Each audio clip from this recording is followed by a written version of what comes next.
லூக்காவுக்கு 23வது அதிகாரம்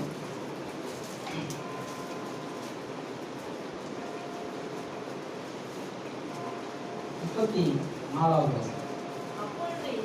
அப்பொழுது இயேசு பிதாவே இவர்களுக்கு மன்னியும் தாங்கள்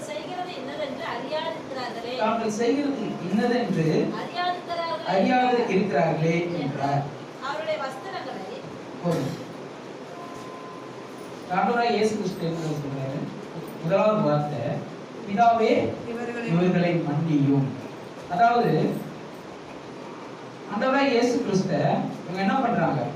வாரினால் அடித்து துன்புறுத்தி சிலுவையை சுமக்க வைத்து மலை மேல கொண்டு போறாங்க. ஆனா எவ்வளவு துன்பப்படுத்திருப்பாங்கல்ல.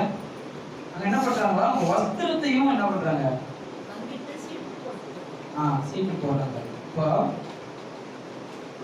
வேதம் தெளிவா சொல்லுது, சொல்லுது. ஆனா நம்ம காட்சியெல்லாம் பார்க்கும்போது துணி மாதிரி. ஆனா இவ்வளவு ஒரு ஆக்கணைக்கு உட்படுத்தியும் ஆனா கர்த்தர் என்ன சொல்றாரா? பிதாவே இவர்களை மன்னியும். அவர் அந்த துன்பப்பட்டவர்களுக்காகவும் மாத்திரம் இல்லை, நமக்காகவும் அதை செய்வார். நமக்காக பாடுகளை சுமந்தார், அடிக்கப்பட்டார், நொறுக்கப்பட்டார், ரத்தத்தை சிந்தி என்ன பண்ணாரு? நம்மளுடைய ஆவி, ஆத்மா, சரீரத்துக்காக அவர் என்ன பண்ணாரு? மன்னிப்பை கொடுத்தார் என்று வேதத்துல பார்த்தோம். ஆவியில மீறுதல், அக்கிரமம், என்னென்ன ஆத்மாவில அக்கிரமம், சரீரத்துல பாவம், இது எல்லாவற்றுக்கும் அவர் என்ன பண்ணாரா? மன்னித்தார். நம்மள வேதத்துல தெளிவா சொல்லப்படுகிறது, அவர் மன்னிக்கிறவரா இருந்தார். இதான் சொல்றது, பிதாவே இவர்களை மன்னியும் அப்படின்னு சொல்லப்படுகிறது. ஏசாயா 53ஆம் அதிகாரம். ஏசாயா 53 எல்லாரும் இருக்கீங்க.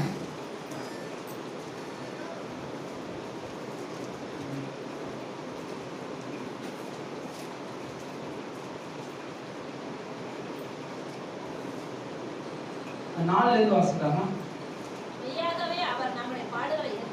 மெய்யாகவே அவர் நம்முடைய பாடுகளை ஏற்றுக்கொண்டு நம்முடைய துக்கங்களை சுமந்தார். நாமோ அவர் தேவனால் அடிபட்டு பாதிக்கப்பட்டு சிறுமைப்பட்டவர் எண்ணினோம். அவருக்கு என்ன சொல்லப்படுது? வேதம் தெளிவா சொல்லுது, மெய்யாகவே அவர் நம்முடைய பாடுகளை ஏற்றுக்கொண்டார், நம்முடைய துக்கங்களை அவர் சுமந்தார். அப்புறம் நாம அவரால் என்ன பண்ணோம்? தேவனால் அடிபட்டு வாதிக்கப்பட்டு சிறுமைப்பட்டவர் என்று எண்ணினோம். அந்த காலத்துல என்ன பண்ணாங்க? நமக்காக அவர் என்ன பண்ணாரு? பாடுகளை ஏற்றுக்கொண்டார், அநேக துக்கங்களை சுமந்தார். ஆனா நம்ம அவரை என்ன பண்ணல? அந்த இடத்துல உள்ள ஜனங்க என்ன பண்ணல? அவரை ஏற்றுக்கொள்ளவில்லை. அவரை இன்னமாய் பரியாசம் பண்ணினார்கள், இன்னமாய் துக்கப்படுத்தினார்கள், அவர்களை இன்னும் என்ன பண்ணாங்க? வேதனையப்படுத்தினார்கள், அவர்களை பாடுகளுக்கு உட்படுத்தினார்கள் என்று வேதத்துல பார்க்கிறோம். அதான் சொல்றாரு, அதெல்லாம் அவர் என்ன பண்ணல? பொருட்படுத்தல. அவர்கள் என்ன செய்யறாராம்? பிதாவே இவர்களை மன்னியும், இவர்கள் என்ன செய்கிறார்கள் தெரியாமல் செய்கிறார்கள். அல்லேலூயா. தெரியாம செய்கிறாங்க, அதனால அவங்களுக்கு என்ன பண்றாராம்? மன்னிப்பு தருகிறார். தெரியாத செய்கிற தவறுக்கு மன்னிப்பு உண்டு. அல்லேலூயா. தெரியாத செய்கிற தவறுக்கு மன்னிப்பு உண்டு, தெரிஞ்சு செய்கிற தவறுக்கு மன்னிப்பு இல்லை என்று இடத்துல நாம் பார்க்கிறோம். அப்போ அவர்கள் என்ன செய்கிறார்கள்? அவர்கள் செய்கிறது இன்னதென்று அறியாதே செய்கிறார்கள் அப்படின்ற பார்க்கிறோம். அப்போ அவர்கள் அதை செய்தாதான் என்ன பண்ணுமா? வேத வாக்கியம் நிறைவேறும். அதுக்காக அவரை பாடுகளுக்கு உட்படுத்துகிறார். அப்புறம் தொடர்ந்து வாசிங்க. நம்முடைய மீறுதல் நிமித்தம் அவர் காயப்பட்டார், நம்முடைய அக்கிரமம் நிமித்தம் அவர் நொறுக்கப்பட்டார், நமக்கு சமாதானத்தை உண்டு பண்ணும் ஆக்கினை அவர் மேல் வந்தது. அல்லேலூயா. அவருடைய தழும்புகளால் நாம் குணமாகிறோம். அவருடைய தழும்புகளால் என்ன பண்ணோம்? குணமாகிறோம். இங்க அடுத்த 5வது வசனத்துல நாம் பார்க்கிறோம், எல்லாமே நமக்காக தான் அவரு பட்டிருக்கிறார். நம்முடைய மீறுதலின் நிமித்தம் அவர் காயப்பட்டிருக்கிறார், நம்முடைய அக்கிரமத்தின் நிமித்தம் அவர் என்ன பண்றாரா? நொறுக்கப்பட்டிருக்கிறார். அடுத்து என்ன சொல்றாருங்க? நமக்கு சமாதானம் உண்டு பண்ணும்படி ஆக்கினை அவர் பேரில் வந்தது. அல்லேலூயா. அப்ப இதுல நம்ம தெளிவா பார்க்கிறோம், நமக்கு சமாதானத்தை தேவன் வைத்திருக்கிறார். நமக்காக அவர் எல்லாவற்றையும் சுமந்திருக்கிறார், பாடுபட்டிருக்கிறார், நொறுக்கப்பட்டிருக்கிறார், ரத்தம் சிந்திருக்கிறார். இதெல்லாம் எதற்காக? நமக்கு சமாதானமாக உண்டு பண்ணி நம்ம சமாதானமா இருக்கணும். இந்த உலகத்துல நம்ம சமாதானத்தோடும் சந்தோஷத்தோடும் இருக்க. அப்போ அதற்காக தேவன் என்ன பண்றாருங்க? அடிகளை சுமந்திருக்கிறார். அதுக்காக என்ன பண்றோம்? 6 நாம் எல்லோரும் ஆடுகளைப் போல வழி தப்பி திரிந்து அவனவன் தன் வழியிலே போனோம். கர்த்தரோ நம்முடைய எல்லாருடைய அக்கிரமத்தையும் அவர் மேலே விழ பண்ணினார். நம்ம தெளிவு இல்லை, நமக்கு ஞானம் இல்லை. அதனால என்ன ஆச்சு? நம்ம வழி தப்பி திரிந்தோம். ஆண்டவர் அவர் மனுஷகுமாரன்றது தெரிஞ்சோன்னா பண்ணல, அவரை நாம் விசுவாசிக்கவில்லை, அவரை ஏற்றுக்கொள்ளவில்லை. அதனால என்ன பண்ணோம்? நமக்கு அந்த ஆத்மா கண்கள் திறக்கப்படல, ஆவிக்குரிய கண்கள் நமக்கு கிடைக்கல. அப்ப நம்ம எல்லா தவறு என்ன பண்ணாங்க? மாம்சத்திலே அவருக்கு செய்தார்கள். அல்லேலூயா. மாம்சத்துல அவருக்கு என்ன பண்ணாங்க? எல்லா கொடுமையும் செய்யறாங்க. அதான் என்ன பண்றோம்? இங்க என்ன சொல்றாரு? திருப்பி வாசிங்க. நாம் எல்லோரும் ஆடுகளைப் போல வழி தப்பி திரிந்து அவனவன் தன் வழியிலே போனோம். தன் சுயத்தினாலே தன் வழி, தம் சுய இச்சை, தன் சுய ஆசை எல்லாவற்றுக்காக என்ன பண்ணோம்? நாம வழி தப்பி திரிஞ்சிட்டு இருந்தோம். இதற்காகவும் தேவன் நம்முடைய கர்த்தரோ நம்ம எல்லாருடைய அக்கிரமத்தையும் அவர் மேலே விழ பண்ணினார். அல்லேலூயா, அல்லேலூயா. அதிலே 12 வாசிங்க. அவர் தம்முடைய ஆத்துமாவை மரணத்தில் என்று அக்கிரமக்காரர் ஒருவராக எண்ணப்பட்டு அநேகருடைய பாவத்தை தாமே சுமந்து அக்கிரமக்காரருக்காக வேண்டிக் கொண்ட நிமித்தம் அநேகரை பங்காக கொடுப்பேன், பலவான்களை. அல்லேலூயா. இங்க இந்த ஏசாயா 53:12 என்ன சொல்லுது?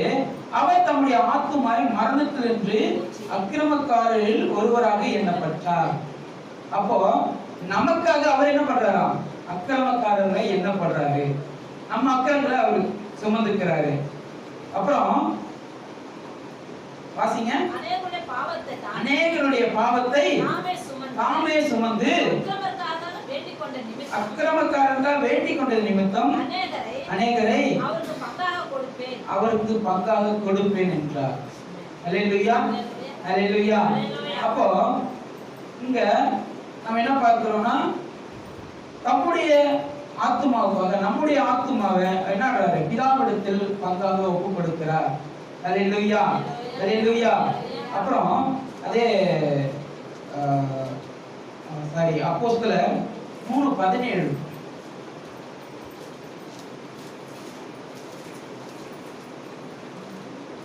அப்போஸ்தலர் 3:17 சகோதரரே, நீங்களும் உங்கள் அதிகாரிகளும் அறியாமையினாலே இதை செய்தீர்கள் என்று அறிந்திருக்கிறேன். அல்லேலூயா. அப்போ இந்த வசனம் தெளிவா சொல்லப்படுகிறது. அந்த இடத்துல அறியாமையினாலே அவங்க செய்கிறார்கள். ஆண்டவராகிய இயேசு கிறிஸ்து பாடுகளுக்கு உட்படுத்துகிறார்கள். அதுக்கு என்ன ரீசனாங்க? அறியாமையினாலே இதை செய்கிறார்கள் என்று வேதம் சொல்லுகிறது. நாமும் அறியாதையினாலே அநேக காரியங்களை நாம் செய்கிறோம். அப்படியானால் தேவனிடத்தில் நம்மை தாழ்த்தி ஒப்பு கொடுக்கும் பொழுது அவர் நம்மளை மன்னிக்கிறவரா இருக்கிறார். நம் பாவங்களை மன்னிக்கிறவரா இருக்கிறார். நம் ஆத்துமாவுக்கு ரட்சிப்பை கொடுக்கிறார். நித்திய ஜீவனை அவர் மூலமாய் நமக்காக உண்டு பண்ணுகிறார். அல்லேலூயா, அல்லேலூயா. இது ஒண்ணு. இரண்டாம் வார்த்தையை நான் போகிறேன். சிலுவையில ஆண்டவர் பேசிய இரண்டாவது வார்த்தை எடுத்தவர்கள் வாசிங்க. அதே லூக்கா 23வது அதிகாரம் 43. அப்பொழுது இயேசு அவனை நோக்கி, இன்றைக்கு நீ என்னுடனே கூட பரதேசில் இருப்பாய் என்று மெய்யாகவே சொல்லுகிறேன். ஹல்லேலூயா, ஹல்லேலூயா. அமைதியாயிட்டீங்க. கரங்களை உயர்த்தி ஹல்லேலூயா. பசியா? ஹல்லேலூயா, ஹல்லேலூயா. இன்றைக்கு நீ என்னோடு கூட பரதேசில் இருப்பாய் என்று மெய்யாகவே உங்களுக்கு சொல்லுகிறேன். இந்த வசனத்தை நம்ம பார்க்கும்போது அங்க என்ன ஆகுது? ஒரு பெரிய பிரசங்கம் சிலுவையிலே நடக்கிறது. எப்படி நடக்கிறது வாசிக்கலாம். அதே லூக்கா 16 அதிகாரம் 23 39 இருந்தே வாசிக்குமா? அன்றையும் சிலுவையில் அறையப்பட்டிருந்த குற்றவாளிகளில் ஒருவன், கிறிஸ்துவானால் உன்னையும் எங்களையும் ரட்சித்துக் கொள் என்று அவரை இகழ்ந்தான். அங்க இயேசுவோடு கூட 2 குற்றவாளிகளை சிலுவையில அறைந்திருக்காங்க. இந்த லூக்கா புஸ்தகத்துல என்ன சொல்றதுன்னா குற்றவாளி என்று சொல்லப்படுகிறது. மத்திய புஸ்தகத்துல கள்ளர்கள் என்று சொல்லப்படுகிறது. கள்ளர் என்றால் திருடன், வழிபறி செய்கிறவங்க, இவங்கெல்லாம் கள்ளர்கள். ஆனா குற்றவாளி என்றால் என்ன? அநேக குற்றங்களை செய்து பாவத்துக்கு உட்படுத்துறதுதான் குற்றவாளி. அப்ப இவங்க என்ன பண்றாங்க? இது லூக்கா என்ன பண்றாரு? ஆராய்ந்து என்ன சொல்றாரு? குற்றவாளிகள் என்றாரு. அப்ப 2 குற்றவாளிகளை அங்க சிலுவையில அறையப்பட்டிருக்கிறாங்க. அந்த இடத்துல என்ன பண்றாங்க? ஒரு குற்றவாளி என்ன பண்றான்? இயேசு கிறிஸ்து இகழ்ந்து பேசுகிறான். தொடர்ந்து வாசிங்க. மற்றவன் அவனை நோக்கி, நீ இந்த ஆட்களுக்கு உட்பட்டவனா இருந்தும் தேவனுக்கு பயப்படுகிறா? நீ அநேக காரியங்கள்ல என்ன பண்ணிருக்க? பாவம் செஞ்சிருக்க, திருடி இருக்க, கொள்ளடிச்சிருக்க, அநேகருக்கு பொல்லாங்கு செய்திருக்க, இவ்வளவு காரியங்களை செய்திருக்க. ஆனா நீ என்ன பண்ணல? தேவனுக்கு பயப்படுகிறது இல்லையா? தொடர்ந்து வாசிங்க. நாமோ நியாயப்படி தண்டிக்கப்பட்டிருக்கிறோம். நாம் நடப்பித்தவைகளுக்கு தக்க பலனை அடைகிறோம். இவரோ தகாத ஒன்றையும் நடப்பிக்கவில்லையே என்று அவனை கடிந்து கொண்டார். இங்க இவன் யாருங்க? குற்றவாளி. ஆனா 2 பேருமே குற்றவாளி தான். ஆனா அங்க என்ன பண்றான்?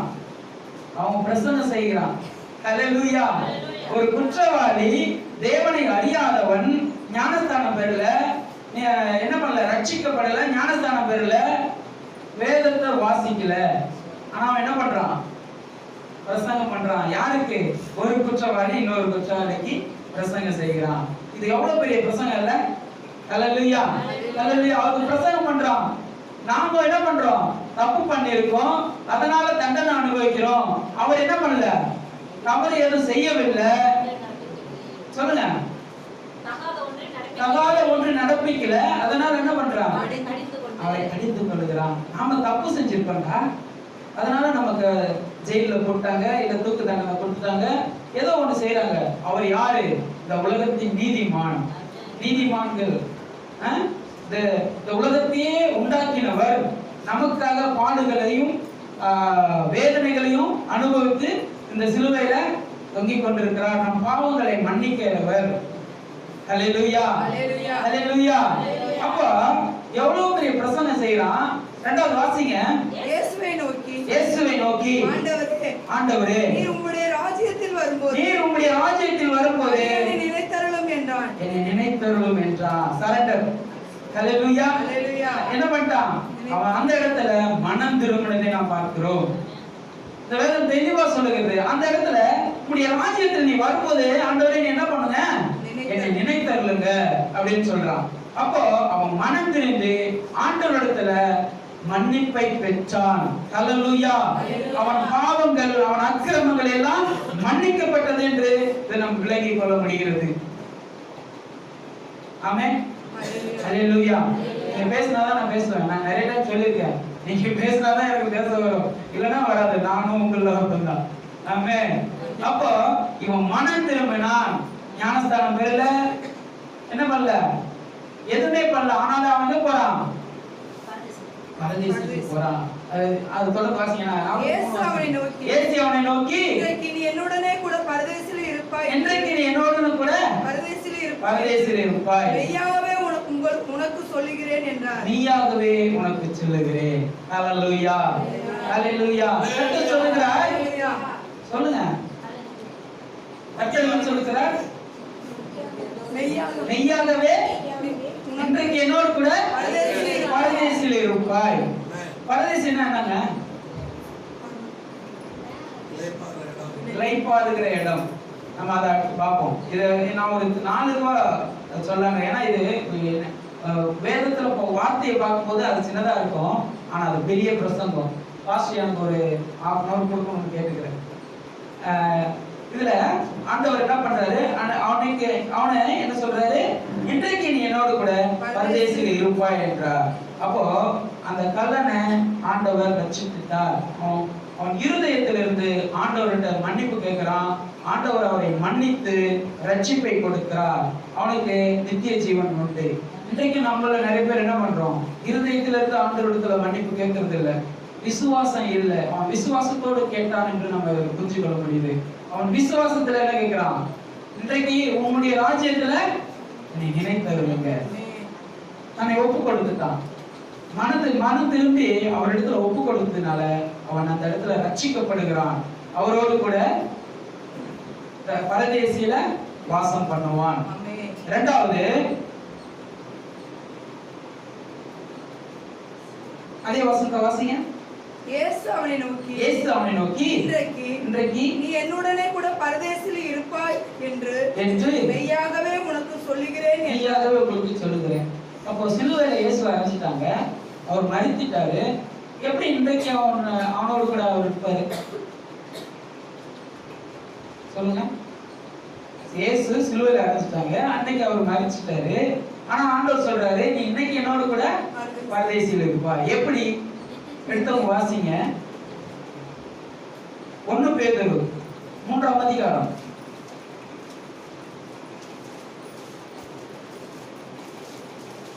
1 பேதுரு 3ஆம் அதிகாரம் 18.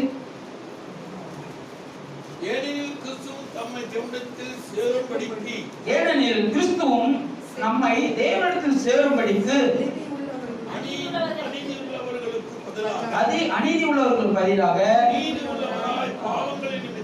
நீதி உள்ளவராய் பாவங்களின் நிமித்தம் ஒரு தரம் பாடுபட்டார். அவர் மாம்சத்திலே கொலை உண்டு ஆவியிலே உயிர்ப்பிக்கப்பட்டார். அல்லேலூயா. அவர் மரித்து 3 நாள் அவரை கல்லறையில வைக்கிறாங்க. கல்லறையில வைத்த உடனே அவர் என்ன பண்ணல? கல்லறையிலே இல்ல, அவர் ஆவியிலே உயிர்ப்பிக்கப்பட்டார் என்று பார்க்கிறோம். முதலாவது ஆவியிலே உயிர்ப்பிக்கப்பட்டார். ஆவியிலே உயிர்ப்பிக்கப்பட்ட எங்க போனாரு? பரதேசிக்கு போனார். எப்படி என்று கேட்கலாம். அதாவது எபேசியர் 4:9 படிக்கல. எபேசியர் 4ஆம் அதிகாரம் 9வது வசனம். ஏறினார் என்பதனாலே அவர் அதற்கு முன்னே பூமியின் தாழ்விடங்களில் இறங்கினார் என்று விளங்கி இருக்கிறது. அப்போ அவர் உயிர்ப்பிக்கப்பட்டு பரலோகத்துக்கு போவதற்கு முன்னமே அவர் என்ன பண்ணாராம்? ஆவியிலே உயிர்ப்பிக்கப்பட்டு பூமியின் தாழ்விடங்களில் இறங்கினார். அப்ப பூமியின் தாழ்விடங்கள் என்ன இருக்கு? பரதேசி இருக்கிறது. பூமியின் இருதயத்துல தான் என்னன்றதா பரதேசி இருக்கு. பரதேசி அது பக்கத்துல என்ன இருக்கு? சொல்லுங்க. பாதாளம். அல்லேலூயா. பரதேசியும் பாதாளமும் இந்த பூமியின் இருதயத்துல இருக்கான். ஆனா அது ரெண்டுக்கும் என்ன இருக்கு? பெரிய பிளவு உண்டு இருக்கு. அது நான் பிரசங்கத்துல நான் சொல்றேன். கிறிஸ்துவுக்குள் மரித்தவர்களை ஆட்சி தேற்ற போனார். அல்லேலூயா அல்லேலூயா. தொடர்ந்து வாசிங்க. 1 பேதுரு 3:19-20. ஆமென். அந்த ஆவியிலே அவர் உயிர்க்கப்பட்டார். அப்புறம் என்ன பண்ணாரு? அந்த ஆவியிலே அவர் போய் காவலில் உள்ள ஆவிகளுக்கு பிரசங்கித்தார்.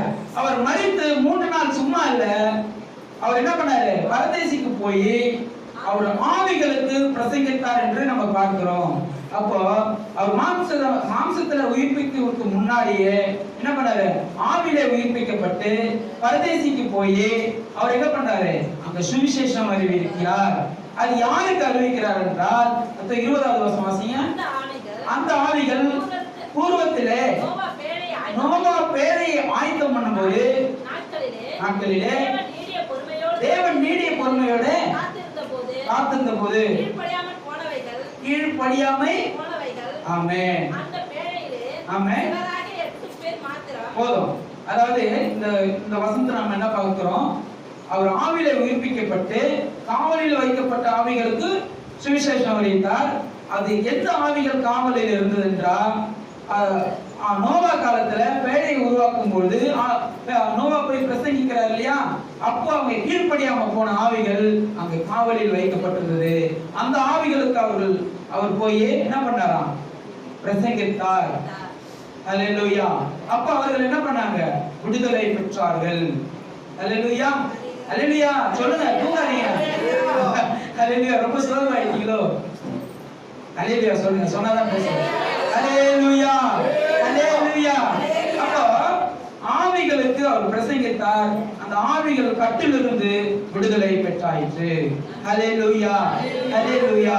மூணாவது, பழைய ஏற்பாட்டின் பரிசுத்தவான்களுக்கு இளைப்பாறி கொண்டிருந்த இடத்தில் அவர் சுவிசேஷம் அறிவித்தார். அவங்க எங்க இளைப்பாறி கொண்டிருந்தாங்க? பரதேசில் இளைப்பாறி கொண்டிருந்தார்கள். தானியேல் 12:13. தானியேல் 12ஆம் அதிகாரம் 13வது வசனம்.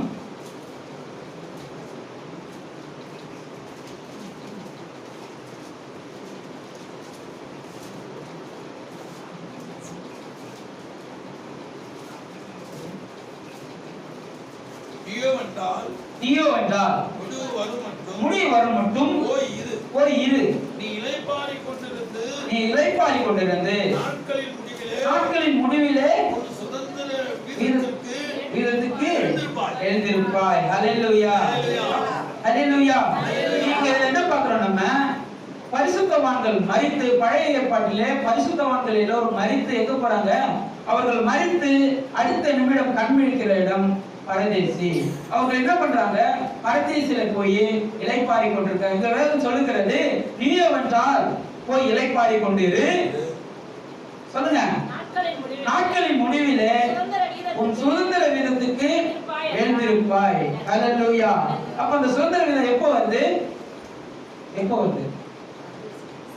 இயேசு கிறிஸ்து சிலுவையில் வெற்றி சிறந்த பிறகு அவர்களுக்கு வருது. சிலுவையிலே அவர் ஜெயிக்கிறார். மரணத்தை ஜெயித்து அவர் உயிர் தேடுகிறார். அப்பதான் அவருக்கு என்ன பண்றது? அந்த சுதந்திரம் வந்து அப்படியே வாசிங்க. எபிரேயர் 11ஆம் அதிகாரம் எல்லாம் எடுத்துங்க. எபிரேயர் 11வது அதிகாரம்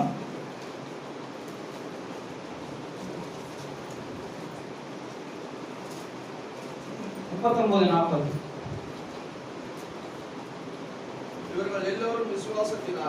இவர்கள் எல்லோரும் விசுவாசத்தினாலே நற்சாட்சி பெற்றும் வாக்குத்தத்தம் பண்ணப்பட்டதை அடையாமல் போனார்கள். தொடர்ந்து, அவர்கள் நம்மை அல்லாமல் பூர்ணராய் ஆகாதபடி விசேஷித்த நன்மையாகவே ஒன்றும் தேவன் நமக்கென்று முன்னதாக நியமித்தார். அல்லேலூயா அல்லேலூயா. என்ன பார்க்கிறோம்னா, ஆதியாகமம்ல இருந்து நம்ம கடைசி வரைக்கும் பார்த்தோம்னா அநேகர் வாக்குத்தத்தம் பண்ணப்பட்டாங்க. அதுல என்ன பண்ணாங்க? வாக்குத்தத்தம் பண்ணப்பட்டதை நற்சாட்சி பெற்றார்கள். வாக்கு பண்ணப்பட்டதில் நற்சாட்சி பெற்றார்கள். ஆனா என்ன ஆகல? சுதந்திரம் பெறவில்லை. அல்லேலூயா சொல்லுங்க. பேசவே மாட்டீங்களே. எனக்கு ஒரு மாதிரி டயர்டா இருக்குங்க இதெல்லாம் பார்க்கும்போது. உற்சாகமா இருக்கு. தேவனுடைய வார்த்தை பெரிய ஒரு சத்தியம் இது. நீங்க இதெல்லாம் புரிந்து கொள்ள வேண்டும். அதுதான் நான் அடிக்கடி சொல்லுவேன், எழுதுங்கன்னு சொல்லுவேன். எழுதி வைத்தா நம்ம வீட்டுல போய் தியானிக்கும் போது இன்னும் நமக்கு நல்லா புரியும். அல்லேலூயா அல்லேலூயா. அப்போ இவர்கள் என்ன பண்ணாங்களா? அதனாலே முன்னோர்கள் நற்சாட்சி பெற்றார்கள். அதே எபிரேயர் 11:2 பார்க்கிறோம். அதே 11:9 வாசிங்களேன். விசுவாசத்தினாலே நம்பப்படுகிறது இல்ல. எபிரேயர் 11:9 விசுவாசத்தினாலே வாக்குத்தத்தம் பண்ணப்பட்ட தேசத்திலே பரதேசி போல சஞ்சரித்து சுதந்திரமாகிய ஈசாக்கோடும் யாக்கோபோடும் கூடாரங்களில் குடியிருந்தார்கள்.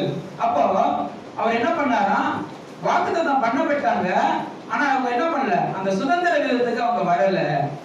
இல்ல 10 ஏனெனில் தேவன் தாமே கட்டி உண்டாக்கின அஸ்திபாரங்களுக்குள்ள நகரத்துக்கு காத்திருந்தார்கள். அல்லேலூயா.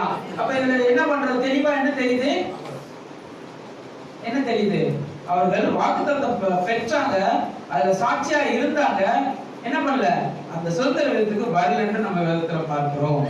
அப்போ அந்த சுதந்திரத்துக்கு விதத்துக்கு வரும்போது யாரால அது முடிவுக்கு வந்துச்சு, இயேசு கிறிஸ்து ஆவியிலே உயிர்ப்பிக்கப்பட்டு பரதேசிக்கு போன பிறகுதான் அவர்களுக்கு அந்த சுதந்திர விதம் கிடைத்தது. அவர்கள் அதிலிருந்து வெற்றி பெற்றார்கள், விடுதலை பெற்றார்கள் என்று பார்க்கிறோம். அது மாத்திரமல்ல, அப்போ நீ நம்ம பரதேசி என்பது என்ன, ஆத்துமாக்கள் இளைப்பாறுகிற இடம், பரிசுத்தவான்கள் மரித்து அங்கே போய் இளைப்பாறுகிற இடம். அல்லேலூயா, அல்லேலூயா. நம்ம தேற்றப்படுகிற இடம் அந்த பரதேசு. அதனாலதான் ஆண்டவராகிய இயேசு கிறிஸ்து என்ன சொல்றாரு, நீ என்னோடு கூட பரதேசியில் இருப்பாய். அல்லேலூயா, அல்லேலூயா. பரதேசி சாரி, அதிலே 1 பேதுரு 4:6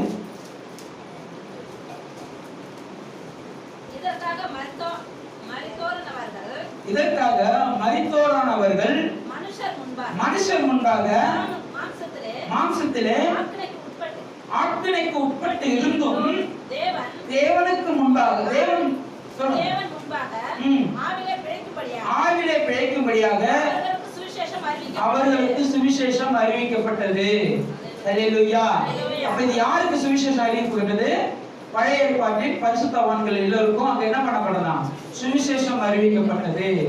ஆண்டவராகிய இயேசு கிறிஸ்து அங்க ஆவியிலே உயிர்ப்பிக்கப்பட்டு அங்க போய் சுவிசேஷம் அறிவிக்கப்பட்ட பிறகு பரிசுத்தவான்கள் என்ன பண்றாங்க, சுதந்திர வீதத்துக்கு வந்தார்கள் என்று நமக்கு பார்க்க முடிகிறது. அல்லேலூயா, அல்லேலூயா. அப்ப இயேசு சிலுவையிலே அறைந்து அவர் அதுல என்ன பண்ணாராம், வெற்றி பெற்றார், மரணத்தை ஜெயித்தார் அப்படின்னு நம்ம பார்க்கிறோம். அவர் ஆவியிலே உயிர்ப்பிக்கப்பட்டு மரணத்தை ஜெயித்து பரதேசிக்கு போயது. அங்கு காவலில் இருந்தவர்கள், இளைப்பாறி கொண்டிருந்தவர்கள் எல்லோருக்கும் என்ன பண்றாரா, நற்சாட்சி பெற்றார்கள், வாக்குத்தத்தம் பண்ணப்பட்ட அந்த சுதந்திர விதத்திற்கு வந்தார்கள் என்று நம்ம பார்க்க முடிகிறது. 4வது, பரதேசர் என்றால் என்ன, எடுத்த ஒரு வாசிங்க, லூக்கா 16. பரதேசி என்றால் ஆபிரகாம் மடி என்று சொல்லப்படுகிறது. லூக்கா 16:22. பின்பு அந்த தரித்திரன் மரித்து தேவதூதரால் ஆபிரகாமுடைய மடியிலே கொண்டு போய் விடப்பட்டான், ஐஸ்வர்யவான் மரித்து அடக்கம் பண்ணப்பட்டான். இங்க பார்க்கிறோம், ஐஸ்வர்யவான் ஒருத்தர் இருக்கான், லாசருன்னு ஒரு தரித்திரன் இருக்கான். அவன் என்ன பண்றான், 20 வாசிங்களேன். லாசர் என்னும் பேர் கொண்ட ஒருவன் தரித்திரனும் இருந்தான். அவன் பற்கள் நிறைந்தவனாய் வாசல் அருகே கிடந்து துணிக்கையினாலே தன் பசியை ஆற்ற ஆசையா இருந்தான். நாய்கள் வந்து அவன் பற்களை நக்கிற்று. அதாவது இவன் ரொம்ப வேதனையா இருக்கிறான், பூமியில இருக்கும் போது தரித்திரனா இருக்கிறான், ஒருவேளை சாப்பாட்டு கூட வழி இல்லாம இருக்கிறான். ஆனா அவன் ஐஸ்வர்யவான் ஒருத்தர் இருக்கான், அவனுக்கு என்ன பண்ணல, இறங்கவில்லை. ஆனா அவன் என்ன பண்றான், 2 பேருமே மரிக்கிறார்கள். மரித்த பிறகு என்ன பண்றான், 23 16:23 பாதாளத்திலே அவன் வேதனைப்படுகிறதை கண்களை ஏறெடுத்து தூரத்திலே லாசருவை கண்டான். அதாவது இந்த 22 சொல்லப்படுது, தரித்திரனும் மரித்தான், ஐஸ்வர்யவானும் மரிக்கிறாங்க. அப்போ தரித்திரன் எங்க போறான்? பரதேசிக்கு போறான். ஆபிரகாம் மடின்னு தான் சொல்லப்படுது. பரதேசி எப்படி இருக்குதுதான்? ஆபிரகாமின் மடி. அப்போ அவன் பரதேசிக்கு போறான். ஐஸ்வர்யவன் எங்க போறான்? பாதாளத்துக்கு போகிறான். அந்த பாதாளம் அங்க எப்படி இருக்கிறதா? வேதனை நிறைந்த இடமா இருக்கிறது. இவன் என்ன பண்றான்? ஆபிரகாம் மடியிலே கொண்டு விடப்படுகிறான். யாரு? தரித்திரன். தொடர்ந்து வாசிங்க. பாதாளத்திலே அவன் வேதனைப்படுகிற போது தன் கண்களை ஏறெடுத்து தூரத்திலே ஆபிரகாமையும் லாசரையும் கண்டான். அப்பொழுது அவன் தகப்பனாகிய ஆபிரகாமே, நீர் எனக்கு இறங்கி தண்ணீரில் தோய்த்து என் நாவை குளிர பண்ணும்படி அவனை அனுப்ப வேண்டும். இந்த அக்கினி ஜுவாலை என்னை வேதனைப்படுத்துகிறது. ஹல்லேலூயா. அப்போ அக்கினி அங்க என்ன இருக்கு? பாதாளத்துல அக்கினி ஜுவாலை ரொம்ப வேதனை நிறைந்த இடமா இருக்கு. இவன் உலகத்துல இருக்கும்போது எப்படி இருந்தான்? பணக்காரனா இருந்தான், ஐஸ்வர்யனா இருந்தான், ஒன்றும் அவனுக்கு குறை இல்லை. ஆனா லாசர் எங்க பொக்கிஷத்தை சேர்த்து வச்சான்? ஹல்லேலூயா. சொல்லுங்க. பரலோகத்துல பொக்கிஷத்தை சேர்த்து வச்சான். ஹல்லேலூயா. அதனாலதான் என்ன பண்றான்? இவங்க உலகத்துல அவன் அநேக பாடுகளை சுமந்தாலும், வேதனைப்பட்டாலும், பசியோடு இருந்தாலும் என்ன பண்றான்? அங்க போய் என்ன பண்றான்? சுகமா இருக்கிறான். ஆபிரகாமன் மடியில இருக்கிறான். அவனுக்கு எல்லாவற்றையும் அங்க கிடைக்குது. ஆனா இந்த ஐஸ்வர்யனுக்கு என்ன கிடைக்கல? ஒன்றும் கிடைக்கல. ஒரு சொட்டு தண்ணி கூட கிடைக்கல. அதான் கேட்கிறாரு, அவன் விரலில் இருந்து ஒரு சொட்டு தண்ணி என் நாவை குளிர பண்ணும் அப்படின்னு கேட்கிறான். ஆனா அங்க என்ன இல்ல? கொடுக்க முடியாத நிலைமை. தொடர்ந்து வாசிங்க. அதற்கு ஆபிரகாம், மகனே, நீ பூமியில உயிரோடு இருக்கும் காலத்தில் நன்மைகளை அனுபவித்தாய். லாசரு அப்படியே தீமைகளை அனுபவித்தான். அதை நினைத்துக்கொள். இப்பொழுது அவன் தேற்றப்படுகிறான், நீயோ வேதனைப்படுகிறார். ஹல்லேலூயா. அப்போ ஆண்டவருக்குள்ள இருக்கிறவங்க பரிசுத்தவான்கள் எங்க பண்றாங்க? என்ன பண்றாங்களாங்க? தேற்றப்படுகிறார்கள். ஹல்லேலூயா. அப்போ நம்ம தேற்றப்படுகிறோம். அந்த ஆத்துமா ஆண்டவரிடத்துல நம்மை தேற்றப்படுகிறவர்களா இருக்கிறோம். அதுக்கு நம்ம என்ன பண்ணணும்? ஆண்டவரிடத்துல ஒப்பு கொடுக்கணும். நம்மள அவரிடத்தில் நாம் சேர்ந்து நம்மளுடைய பாவங்களை, நம்மளுடைய மீறுதலையும், நம்முடைய அக்கிரமங்களையும் அவரிடத்தில் ஒப்பு கொடுத்தா அவர் நம்மள என்ன பண்றாராம்? மன்னிக்கிறவரா இருக்கிறார். நம்ம ஆத்துமாவும் அவரிடத்தில் போய் தேற்றப்படுகிறதா இருக்கிறது. ஹல்லேலூயா. ஹல்லேலூயா. ஹல்லேலூயா. அப்போ தொடர்ந்து வாசிங்க. அதுவும் அல்லாமல் இவ்விடத்திலிருந்து உங்களிடத்திற்கு கடந்து போக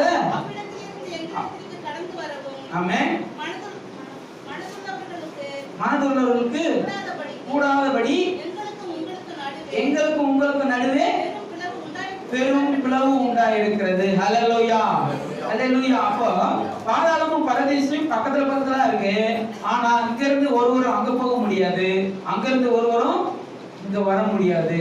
வேதம் தெளிவா சொல்லுகிறது, பாதாளத்துக்கும் பரதேசிக்கும் என்ன இருக்கான்? பெரிய ஒரு பிளவு உண்டு இருக்கு. இங்க ஆபிரகாம் சொல்றாரு, நாங்க அங்க வர முடியாதுப்பா, நான் நினைச்சாலும் வர முடியாது, நீ நினைச்சாலும் அங்க வர முடியாது. என்ன இருக்கு? பெரிய பிளவு உண்டாயிருக்கு. ஹல்லேலூயா. ஹல்லேலூயா. அப்ப பரதேசி என்பது ஆபிரகாமின் மடி என்று நம்ம பார்க்கிறோம். ஹல்லேலூயா. அதனால வேதம் சொல்லுகிறது, வேதத்துல தேவன் சொல்லுகிறார், என்ன சொல்றாரு? இன்றைக்கு நீ என்னோடு கூட பரதேசியில் இருப்பாய். ஹல்லேலூயா. ஹல்லேலூயா. ஆண்டவராகிய இயேசு கிறிஸ்து இந்த வார்த்தைகளை ஆசீர்வதிப்பாராக. இந்த வார்த்தைகள் உங்களுக்குள்ளே கிரியை செய்வதாக. ஆமென்.